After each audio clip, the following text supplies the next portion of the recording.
Welcome back, everybody, to another episode of the Fell Into Food Podcast. I am your host, Chef Jeff Fell. This week, we're talking seed oils, and my guest today is Cherie Calbom, aka the Juice Lady. She has a Master's of Science in Nutrition, has also authored 36 books that have collectively sold over 3.5 million copies. Her global bestseller, Juicing for Life alone, has empowered 2 million readers to reclaim vitality. Her latest book, The Truth About Seed Oils, exposes how the heart-healthy myth made us sick and how to heal with real fats. From serving as George Foreman's nutritionist to advising the royal family of the UAE, Cherie's influence spans continents and cultures. Cherie, welcome to the show. Thank you so much for taking the time to talk about a topic that's really I don't know if a trend, but it's very popular today. The truth about seed oils, right? Absolutely. Most listeners, they've heard the phrase seed oils are bad 1,000 times on TikTok, other social media, without ever really hearing why. Can you give me the real story and where did these seed oils actually come from? So it's a dark history, I call it. And it started the turn of the century before last when cotton seeds were piling up and rotting and smelling and people didn't know what to do with them. And it's like, we've got to find a way to use these cotton seeds and let's make oil. So they did produce a dark, smelly oil that was used on machinery. And then they said, why don't we try to refine this and make it not smell and look pretty and roll it out for the American cook? So in the early 1900s, that's what happened, but it was a very small market. And then came World War II. The ships carrying the tropical oils, mainly coconut oil, couldn't make it through the waters. And so the manufacturers of the seed oils, they were then called vegetable oils, said, let's step up manufacturing, advertising, lobbying, and roll it out big time for the American cook. Let's hire cookbook authors and we'll just tell them, the American cook, this is modern and healthy and good for you and better than those old-fashioned fats and oils you were using. And so the new seed oil market was born right after the war. Something else happened. Unwanted.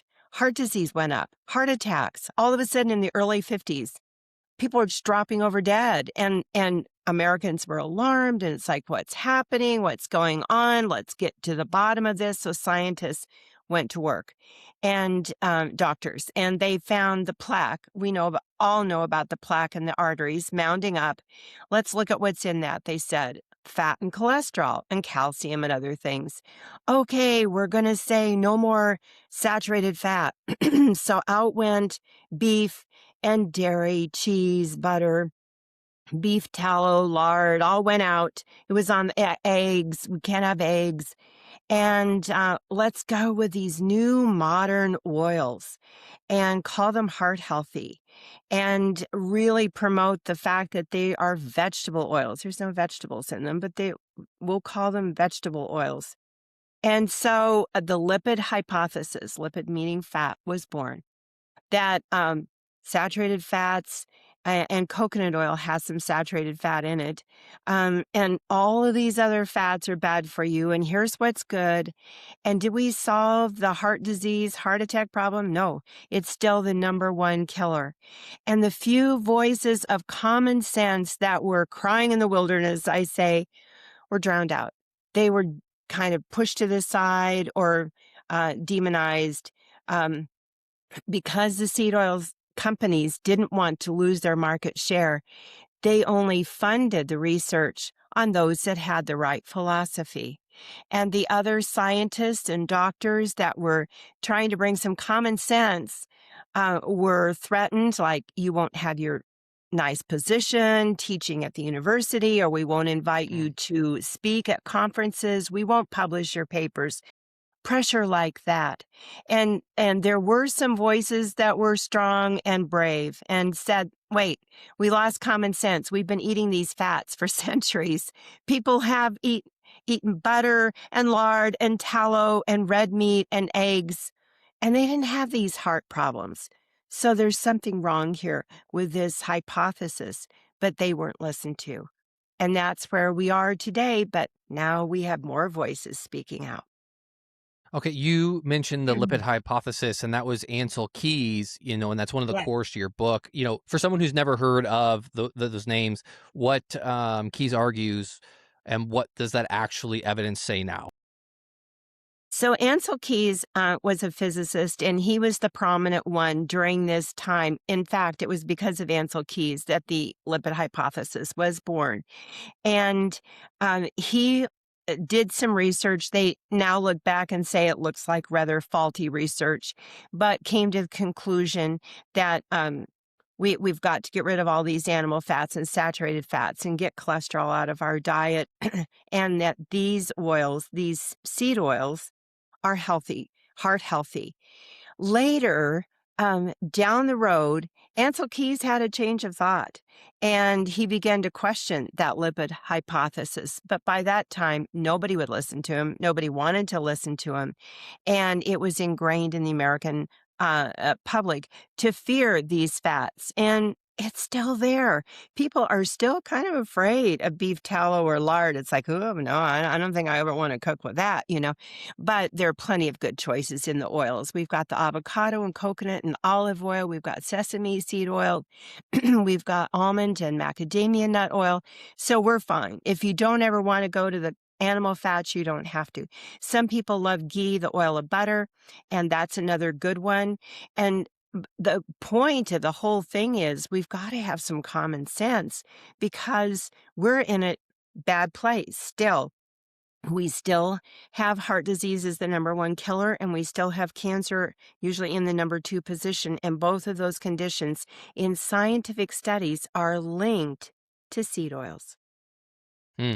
Could you take me inside like an actual refinery? Like what happens, right? You have these seed oils that they're getting processed, so from field to like the supermarket shelf, right here, boom, I got some sunflower oil. How does that all work? What does that look like between, you hear like hexane and deodorizing and bleaching. So what is actually happening? Yes, nasty places. If you've ever seen any clips online of what's happening, it looks pretty gross.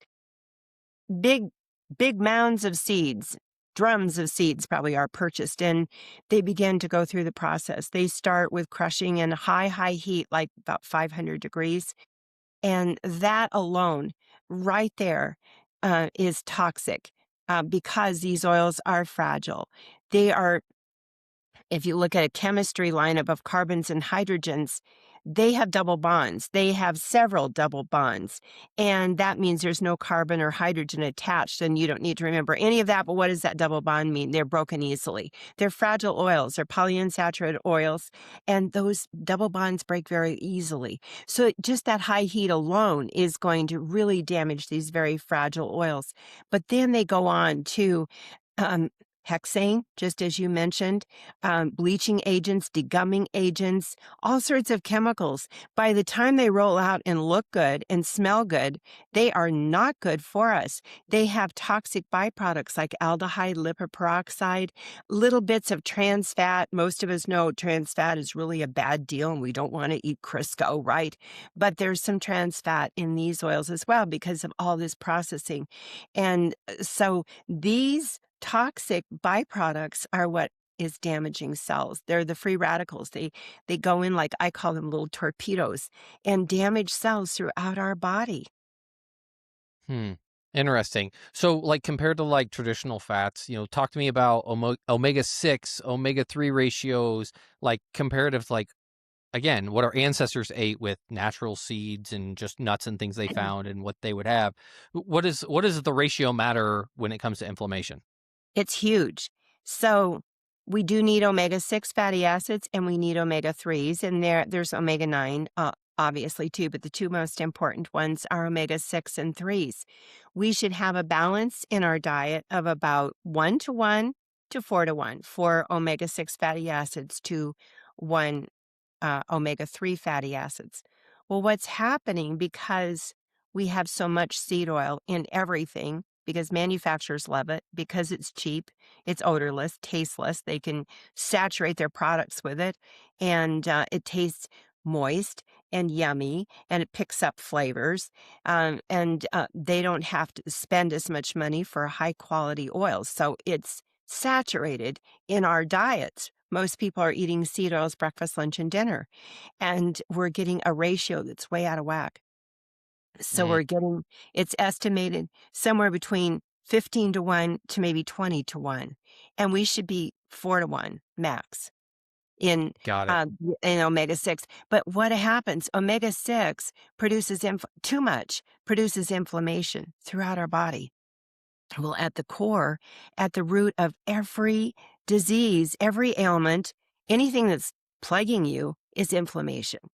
And it's chronic inflammation, low grade for many, many, many conditions. So it means it never ends.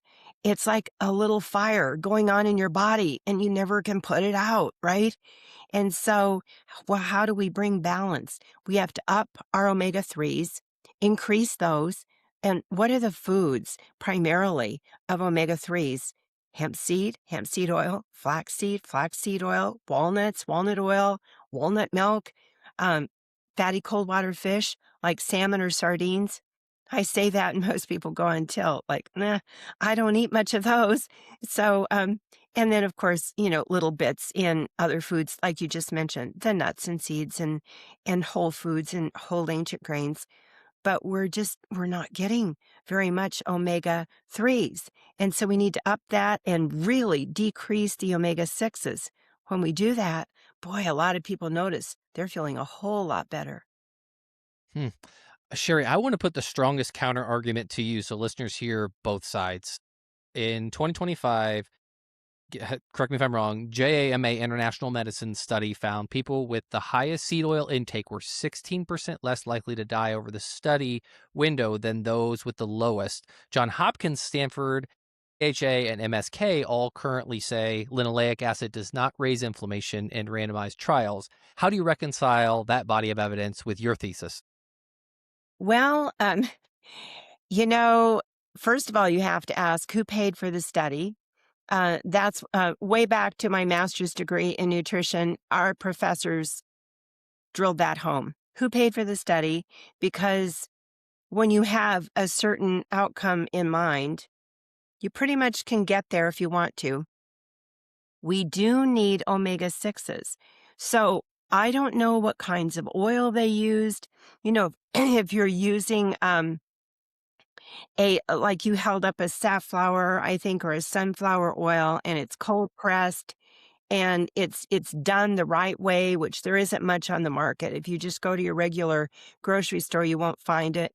They might have been using that. I don't know what oils they were using, but I do know when you look prospectively back and you look at where the seed oil started and where we are today, we haven't improved any. Heart disease hasn't been corrected.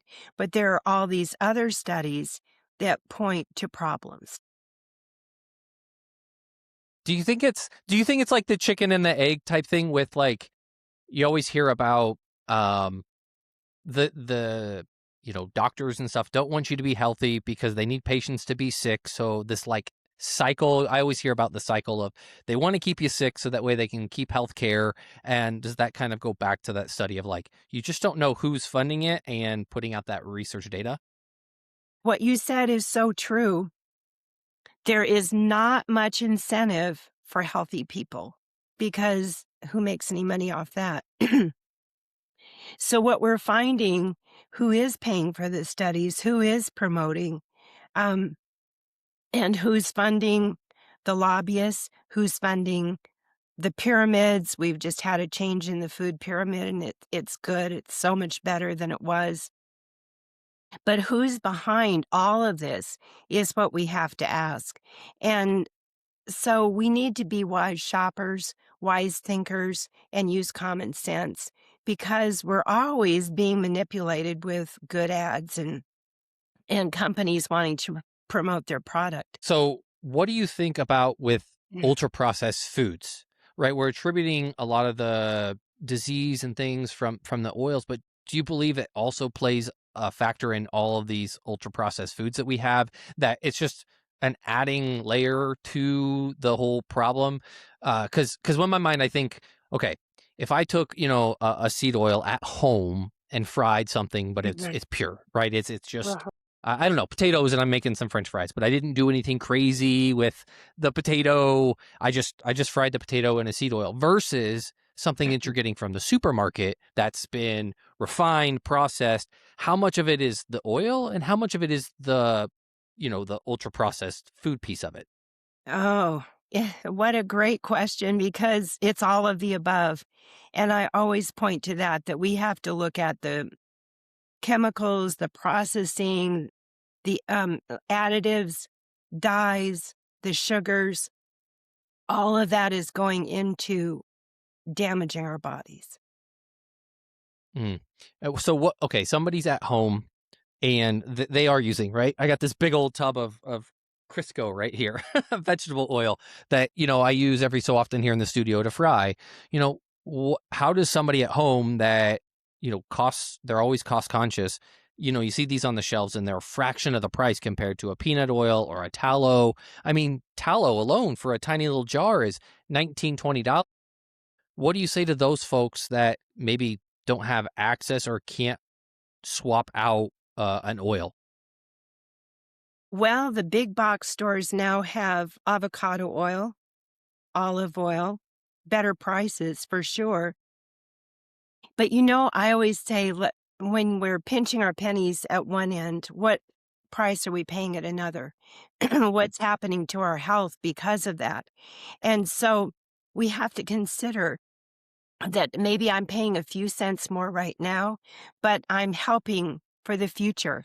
I'm not going to have to pay for drugs, sick days, and problems with emotions, body. Seed oils have been connected to anxiety and depression and aggression. When you think about the whole picture, what do we spend our money on? How much do we pay for over the counter drugs? How much do we pay for counseling? How much copay do we pay for prescription drugs? So, in one sense, it is a great investment. If you have a few extra dollars to invest in your health right now, it is the best investment you could make. Invest in you. Yeah, I totally agree. It's pay now or pay later. It's a philosophy that I live with. People look at my grocery bill and they would be shocked that like, oh my gosh, you spend how much on groceries? But there's a reason that I do it because I have that in mind. And again, this may be 30, 40, 50 years out, but I see people that are in their even 50s, 60s, and they're on a whole slew of drugs and go into the doctor constantly. And it's like, well, was that a byproduct of the choices you made earlier in life, especially with your eating and what you consumed? Mixed with exercise or lack thereof, and now you Mhm. have to pay, and people say, "I can't afford the drugs, I can't afford to be healthy," and it's like, well, maybe if we shifted some of the narrative of take care of yourself now, that in the future you won't have to, or it's more of a steady across the board because you're not gonna end up putting all that money into drugs and doctor's appointments and all those type of things. Oh, absolutely. So many people have said to me when they changed their diet and they got on a different program, like I'm recommending, of whole foods and minus the seed oils, minus the sugar, minus the fast food, junk food, refined food. Their health changed and their whole family changed. I've had many young moms say, wow, my kids aren't getting sick like they did before. They aren't getting the colds and the flus. Um, so what we are doing today is building the body of tomorrow. The choices you make breakfast, lunch, and dinner, the choices you make for exercise, the choices you make for good mental health, that's building your body of tomorrow. And so extremely important that we take care of this body because we only get one and it's our walk through life and we can be miserable or we can feel great. And you're right, so many people are spending so much money on drugs. My husband's aunt was spending like $600 a month out of her own pocket and they were extremely strapped for money and because um, they were on a fixed income and here's 600 bucks a month. I thought, wow, $600 a month extra. Think of all the great food you could buy. Think of all the supplements you could buy, how you could prevent disease, how you could correct problems. Because prescription drugs, as far as anything I've ever looked at, do not get to the root of the problem. They manipulate what you've got going on. But what we're talking about gets to the root of the problem and begins to correct things throughout your body. You said anxiety, depression. How I wouldn't think of a food product, causing those things. How are those 2 things specifically linked to seed oils? So they've done studies, and we have them all uh, in chapter 2 of the truth about seed oils, that they've linked in studies anxiety, depression, and aggression to seed oils. And so um, it's all there with the scientific studies and very interesting. I don't believe it's just seed oils. I believe it's a host of things.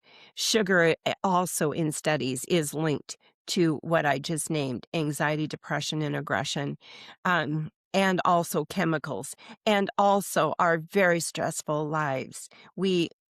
Many people live very, very stressful lives. People are not sleeping well at night. Lack of sleep also has been linked to those.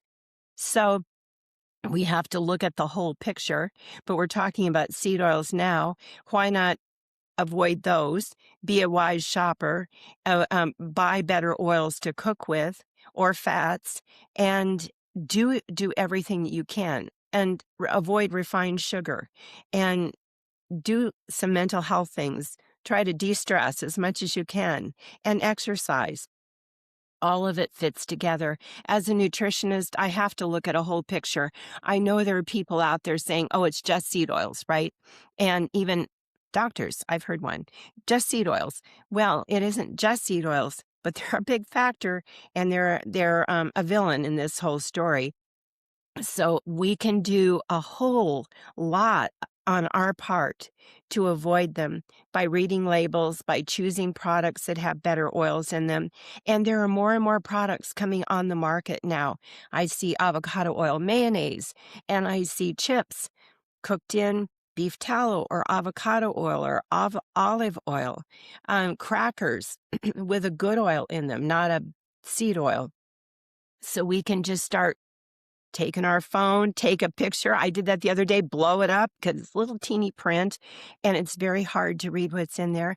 But it's very good to read what's in there and to know what you're consuming and feeding to your family. Yeah, you yourself, in your 20s, healed yourself from chronic fatigue, fibromyalgia. Let's give a little ray of hope of how you realized, food might be the way out to curing, what you had going on. Well, I'm so glad you mentioned that because, yes, I was so sick in my 20s. I had chronic fatigue syndrome and fibromyalgia. A bad case. I couldn't work. I had to move back home and sleep. I'd sleep 12 hours a day and wake up tired, want to go back to bed a couple hours later.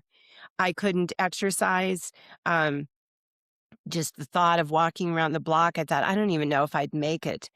I felt like I had the flu all the time. It's just a nasty condition, low-grade fever, swollen glands, feel just nasty from morning to night. And I went to some doctors and nobody knew what to do. They didn't know what to tell me. Um, so I thought, I've got to figure this out. I've got to find a way out of this hole, this dark hole I've fallen into, and I know there's a way out.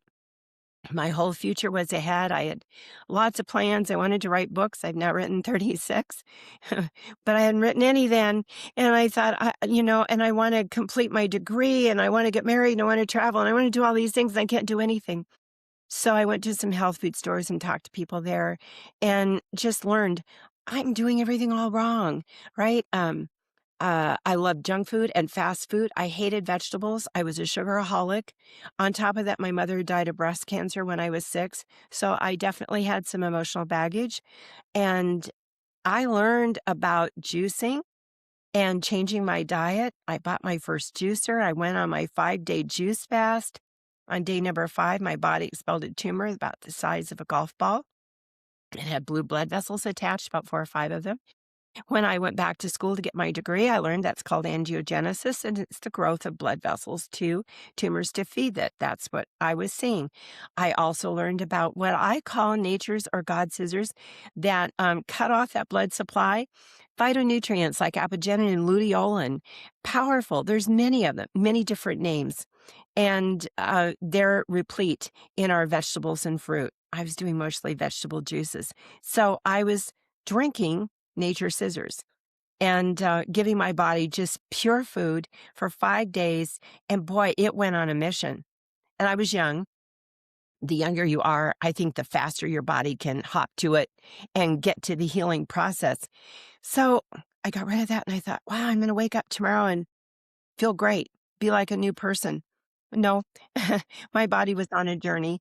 I was on a two-step forward, maybe a step back here and there of detoxing, healing, rejuvenating. And I thought, okay, I'm just going to stick with this. I'm going to keep juicing and adding in, though now whole foods. I didn't even know to call them whole foods then, just organic. I could find organic. So I did a lot of salads and soups and stews and stir fries and tons of vegetables and ancient grains and legumes like beans, lentils, split peas. I went mostly vegan that summer. And in 3 months, I was well. I woke up one morning and thought, somebody gave me a new body in the middle of the night. I felt like fabulous. I felt like jogging. So I thought, that's the best cure I've ever could imagine. And it didn't cost me very much. So I'm going back to Southern California, my friends, my old way of life, because I thought this is the best cure. We think in the West about cures, you know? And so back to my friends, they were going out for pizza and cheeseburgers and fries and all of that stuff. And I thought, oh, I can just join right in now. No, my symptoms started coming back. And that's when it dawned on me, I need to have a different way of life. I need to prepare good foods. I need to eat right. And this has got to be my path. And being a typical American, I wanted to know how much I could get away with. How many bites can I have of that stuff? Can I have 2, 3, 4? I soon learned, because the cleaner you get, the more your body talks to you. I couldn't have a whole lot. I had to walk a more narrow line of real whole foods. And what I got a payoff though, when you do that, you get a payoff. You feel good. If you get sick, like I did just have a cold, but you bounce back a whole lot faster than if you're not strong and you don't have a strong immune system and you don't know what to do or what juices to drink or foods to eat or smoothies to make, to help your body repair and heal faster. It just amazed me so much at how effective diet was that I went back to school and got my master's in nutrition so I could be a credible source and help people to find their way, because there is a way for everybody. And I've worked with so many people. I have so many stories, but I just have to tell you one quick one of a young mom who got migraine headaches all the time, and no one could figure it out, not her naturopathic doctor or anyone. And then she decided to avoid seed oils completely, as much as she could. It's pretty hard to completely, but as much as she could. And her headaches went away and they've never come back. Go figure. Wow. Yeah, if you listen to your body, you have to really listen. I could say the same thing. We don't eat, I personally, me and my family don't consume a lot of fried foods. Like we don't have a fryer at the house. We actually use an air fryer and maybe I'll coat something, but there's usually enough stuff in the product that it still crisps up. But the times that I do get it, I know I'm in for a world of hurt. It's not even like an hour or two later, I feel groggy. Yeah. You just know you're like, oh God, here it is. Because it's that temptation, like, ooh, I still want to eat the burger and the fries, knowing that there's going to be a repercussion. And again, back to just the way you eat, sleep. I know if I eat after a certain time period that I don't sleep well. I wake up in a certain mood. I'm hungry. And you learn all these things slowly by really monitoring your diet, what you're eating throughout the day, when you're eating, what you're putting into your body. And it's so true that if you just listen to what it's telling you, you usually can remedy it, but you have to be able to take those first initial steps just to listen. That's absolutely true. And also to get kind of cleaned out is what I call it, so that you can hear. When we're toxic, when our body is congested, we don't hear as well. The messages are kind of mixed. We think we're really craving a bowl of chocolate ice cream or something, and we're certainly not. And so it really helps to do a more strict program to get kind of cleaned out, and then you can hear very well. And yeah, I call them food hangovers. You wake up and think, I wish I wouldn't have eaten that. I don't feel so swift, this morning. And so Yeah, that's your body giving you a loud message. Don't do that again. Yeah. What does an average day of your eating look like?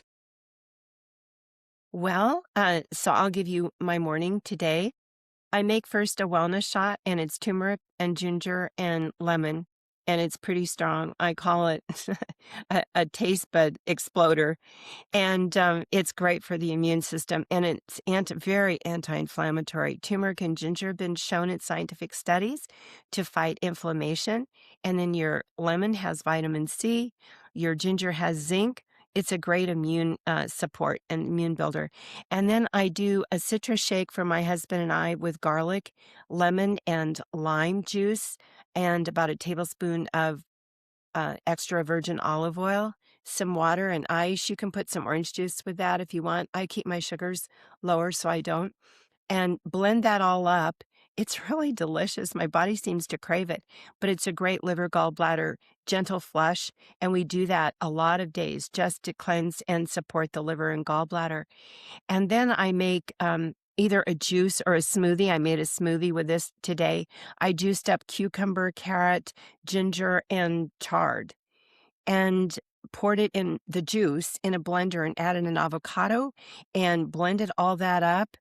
And that was our smoothie. And I usually sprinkle seeds or nuts on top because I like a little crunch. So that was my morning today. People are probably listening and thinking, oh my gosh, I could never do something like that. But you could make a juice quickly before you run out the door, or you could make one the night before, or you could make a smoothie. And I have many people who do that the night before and just like take it to work with them or have it on the way to work. I sometimes make eggs as well. I often do scrambled eggs or maybe a hard boiled egg. I didn't today. Depends. If I work out, I definitely need to seem to need a little more protein in my diet. So I do maybe an egg after I get back from working out. Then for lunch, I often have salad. And last night for dinner, we had a chicken and mushroom stir fry with a lot of vegetables. And that was really good.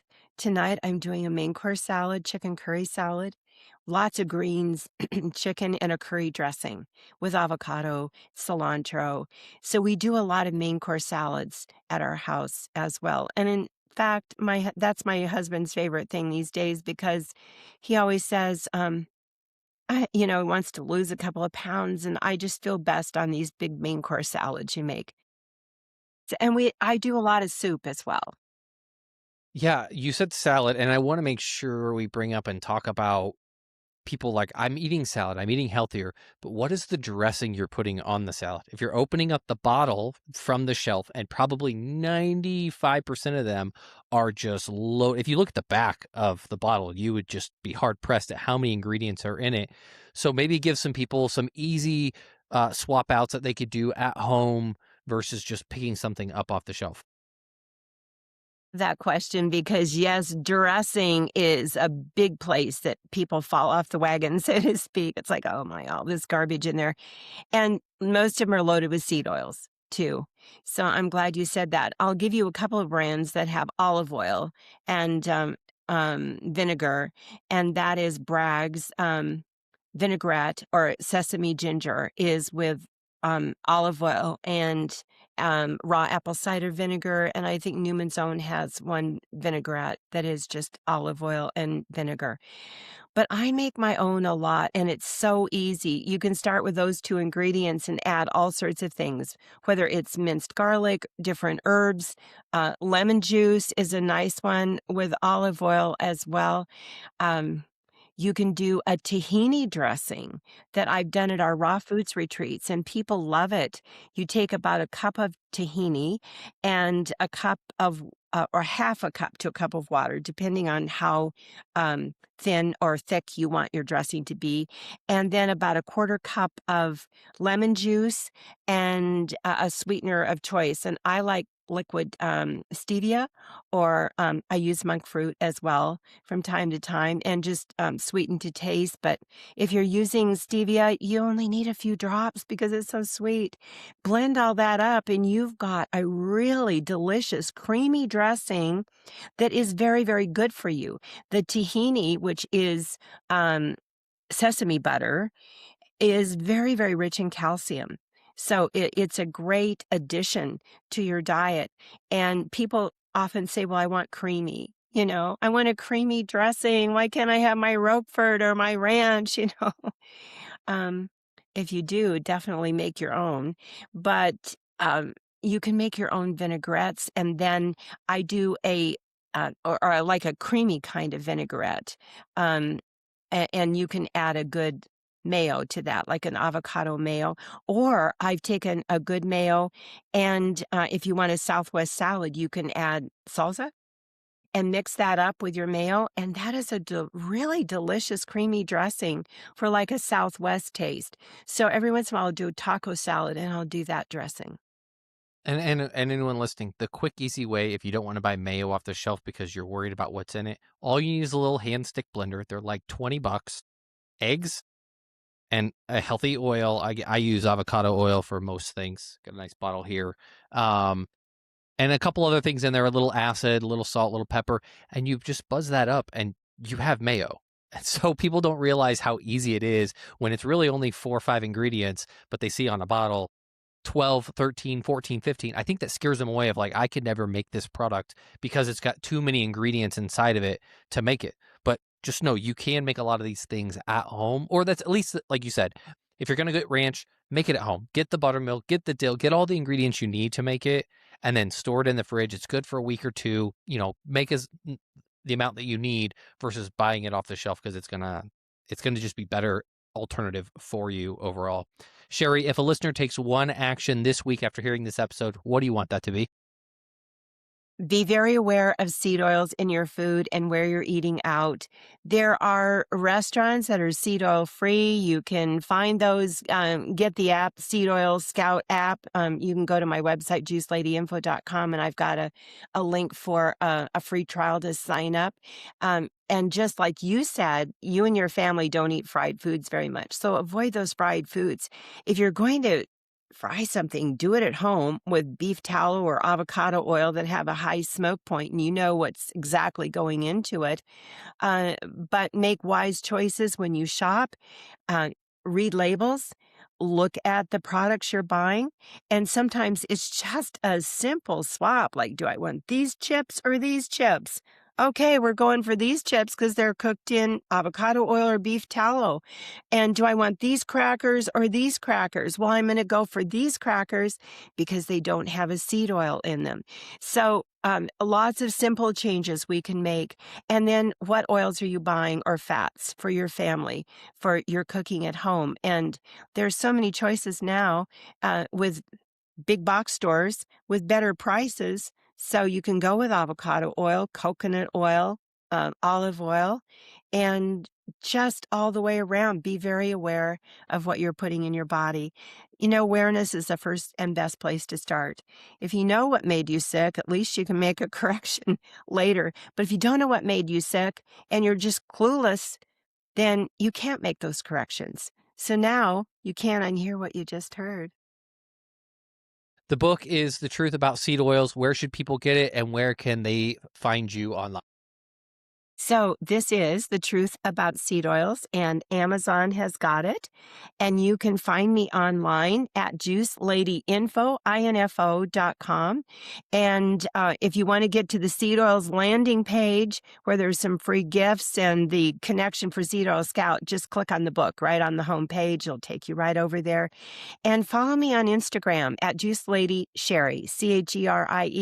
I have a lot of recipes, reels coming out all the time, and about juicing and about seed oils, and lots of tips on health and different things you can do to stay healthier. Great. Cherie, we'll get all that linked into the show notes so people can easily find all of that. And as usual, be sure to follow us on Apple, Spotify, YouTube, or check us out at the website, fellintofood.com. And until next time, catch you on the sunny side.